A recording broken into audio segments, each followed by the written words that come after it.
Welcome. In this video I'm going to be taking a look at this KMDES Endoscope camera with light. So this was provided to me by the distributor, but they're not compensating me for this video and they're not reviewing it before I post it. If you find this video helpful and you want to purchase one of these, I'll put a link to it in the description. And if you use that link, it helps me out a little bit and doesn't cost you anything extra. So on the side here it says HD pixel, LED lights, hard cable. Here we have some examples of the use for this for pipe wall cavities, seam inspection, machine inspection, motor vehicles. So let's get this open. Here we have the display with handle, and here we have the endoscope itself. We have a USB Type-C charge cable. I'm guessing that's around 40 inches. We have accessories here.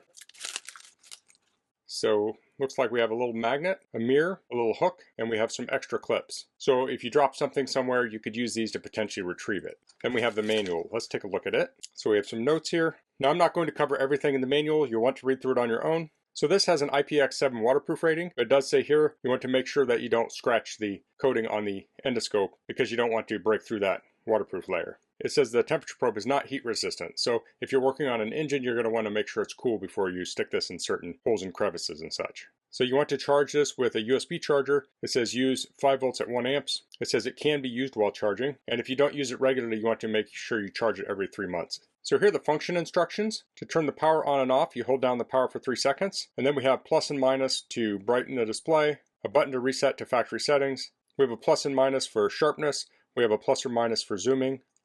You can rotate the screen 180 degrees. You can switch to black and white. I think that's everything there. Then we have charging, and then we have an FAQ. So let's get this charged up. So you'll just want to use a USB charger for this, and that plugs in on the side here.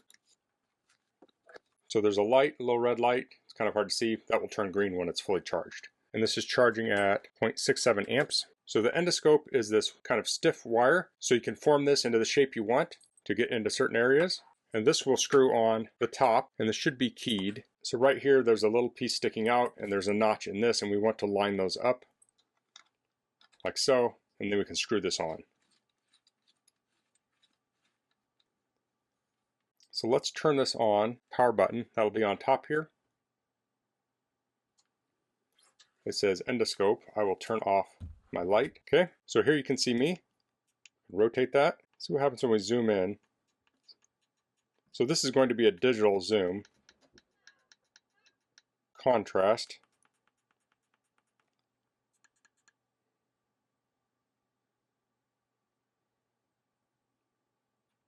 Let's change the brightness here.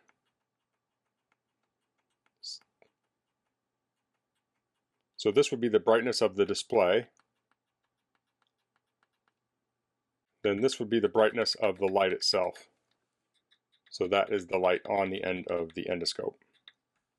Okay, so this button here actually resets like we zoomed in, I think. So let's zoom in, and that resets it. Okay, so if you mess with the different brightness levels, that will change that. And then we have black and white mode here. So this is a standalone endoscope. This does not have the ability to record. Of course, you can just pull your phone out and record. So this is mostly for diagnosing things. If you do need to take pictures and keep records, this may not be the best option. But if you're just doing diagnosis and repairing, you're trying to find something or retrieve a loose bolt, I think that's where this comes into play. When we want to turn this off, we'll hold down the power button, and it powers off. So I'm going to let this get charged up all the way, and then we'll head out and I'll find some things to scope with it. Okay, so I'm out here at my car. I'm having a leak in my passenger footwell, so it's probably the condensate from the AC. I'm pretty sure it is. So I wanted to see if the coil was clogged up. So I took out the cabin air filter, and this is actually not the best place to check it. There's 2 sides to the coil, and I should check the other side, but this is the easy side to get to. But it might give me a clue if there's anything clogged up there. So this is going to be a little tricky to film, but I'll try and get a shot of it. But I'll get the scope in place and try and show it on the endoscope. So here we can see the coil. It's kind of hard to see on camera, but this is pretty dirty right here. So it looks like there's some debris built up in there. So I'll probably need to take the whole thing apart and clean it. But using the scope allowed me to inspect this better than just guessing that it was dirty. So I can manipulate the wire and move around.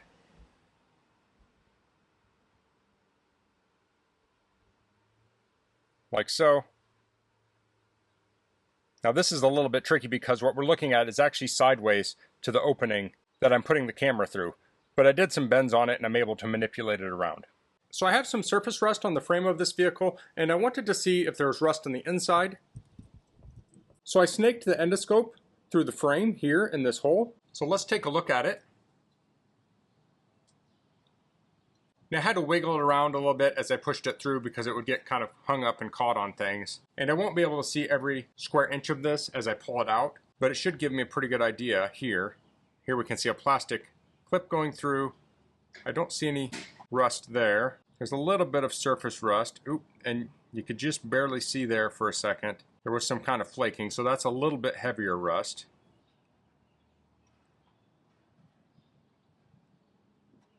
That's a little brace. Now, I can sometimes rotate this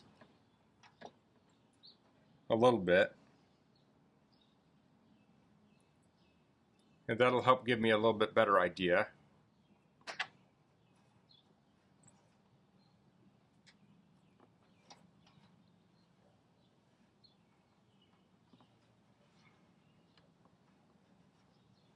So there's a little bit of flaking there,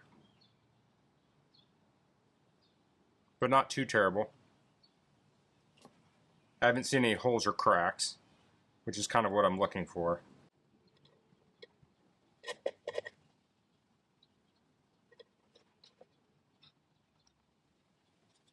So there is some dirt and debris in there, so I could maybe blow that out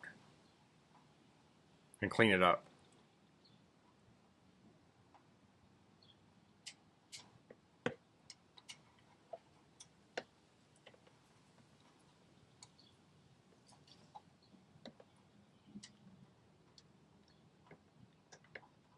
I think we're getting towards the end here, and there's the hole we went through. So using an endoscope like this allows you to look in places you normally wouldn't be able to see, and it can give you a different angle of the things you're inspecting. So that was the endoscope camera with light. Now I just showed a couple of uses for this. There are countless other ways you can use this. A lot of people think of endoscopes as being an automotive tool or an inspection tool, but you might be wiring a house and you want to see if there's wires in a wall, so you can make a little hole or use an existing hole and fish this up through it and look for the wires. You could also do that for plumbing. You could do HVAC inspection. I like how easy this was to use. You just hold down the power button to turn it on and off, and it turns on and off relatively quickly. It does take a second to boot up, but it boots up pretty quickly and then it's ready to use. Now one potential downside of this is it does not record what you're looking at. That's also an upside too. If you have one that connects to an app, then it can take longer to set up and everything, and you have to pair the app and the camera and all that. With this one, you just turn it on, you're ready to go. I like it has this nice handle, so it's easy to handle. Now it can be a little tricky to maneuver this once you get it in what you're inspecting. I found that sometimes I can just do a little bend in the wire, and that can help me kind of turn it side to side. I do think this is easier to use than ones that have a less stiff wire, because this one you can actually aim different directions. It's not hanging down all the time. Another thing I like about this is the resolution of the screen. It looks really nice and sharp when I'm looking at things. Because oftentimes when you're using an endoscope like this, you really want to get some detail in your picture, especially when you're looking for things like small screws or cracks and crevices and such. So that's all I'm going to cover in this video. If you have any questions, please leave them in the comments. If you liked this video, please click like. If you haven't subscribed to my channel, I'd appreciate if you could do that. Thanks for watching. Until next time, goodbye.